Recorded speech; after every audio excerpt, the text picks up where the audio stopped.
सबसे पहले क्वाड और ऑकस का फर्क समझिए, फिर आपको बताएंगे कि इस फर्क का फायदा क्या है भारत को।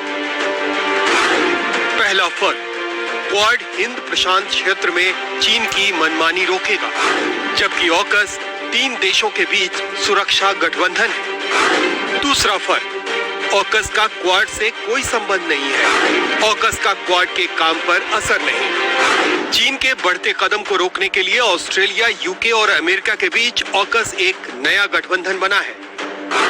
विपक्ष का पहला सवाल, इसमें भारत क्यों नहीं है? विपक्ष का दूसरा सवाल, क्या नए गठबंधन से क्वाड कमजोर हो जाएगा? फिलहाल भारत समेत ऑस्ट्रेलिया पर चीन का रुख डराने वाला है। उसने लद्दाख में भारत को सैनिक कार्रवाई के जरिए धमकाने की कोशिश की और ऑस्ट्रेलिया से शराब से लेकर कोयले तक के आयात पर प्रतिबंध लगा दिया। उसकी सैनिक तैयारियों की खुफियागिरी शुरू कर दी। इसी वजह से पैदा हुआ ऑकस। अब सवाल यह है कि जब ये गठबंधन चीन के खिलाफ है तो इसमें भारत क्यों नहीं है? तो इसकी वजह है भारत का वो फायदा जो ऑकस में नहीं होने का है। ये फायदे हैं 3। फायदा नंबर 1, भारत अमेरिका पर सैन्य रूप से निर्भर नहीं है। रूस के साथ भारत के मजबूत रक्षा संबंध है, जिसमें परमाणु पनडुब्बियों पर लंबे समय से चली आ रही साझेदारी भी शामिल है।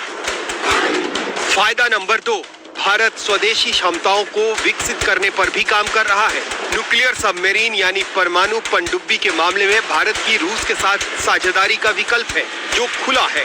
भारत पर कोई देश दबाव नहीं बना सकता। फायदा नंबर 3, भारत अगर अमेरिकी न्यूक्लियर सबमरीन खरीदेगा तो उसे न्यूक्लियर नॉन प्रोलिफरेशन ट्रीटी में शामिल होना होगा, जिसे भारत ने कभी स्वीकार नहीं किया।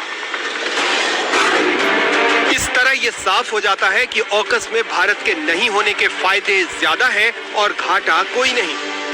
ऑकस में शामिल नहीं होने से भारत की सैनिक नीतियां स्वतंत्र रहेंगी।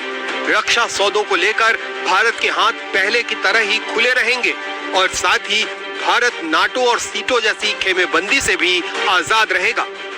चीन की चुनौती से निपटने के लिए क्वाड हमारी कूटनीतिक ताकत होगी, तो ऑकस में नहीं शामिल रहकर सैनिक नीतियां भी स्वतंत्र रहेंगी। इसलिए ये सवाल उठाना गलत है कि हम क्वाड में हैं